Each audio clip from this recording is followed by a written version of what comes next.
இது சென்னை அருகே நடந்ததுன்னு நம்பப்படும் ஒரு சம்பவம். 2012ஆம் ஆண்டு ஒரு இளைஞர் இரவு 11க்கு பிறகு தனது பைக்கில் வேளச்சேரி பக்கமாக ஓட்டிக்கொண்டு வந்தாராம். அந்த பக்கம் சற்று அமைதியான பகுதியும் ரயில் கீழ் சாலை வழியுமாம்.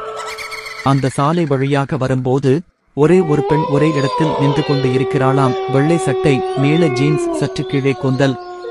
அவன் பைக் அருகே வரும்போது அவளே அண்ணா கொஞ்சம் லிப் கொடுங்கன்னு கேட்டாங்களாம்.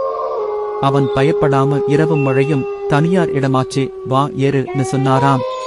பைக்கில் ஏறியவுடன் அவளோட ஆடைகளில் ஈரமாக இருந்ததாம்.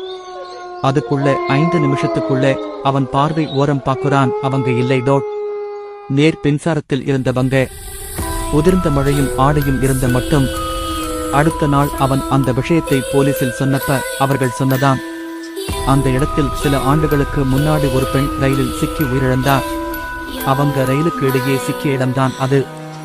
இது ஒரு உண்மை சம்பவமாக நம்பப்படுகிறது. சென்னையில் இதை பற்றிய பலர் பேச்சும் இருந்ததாம்.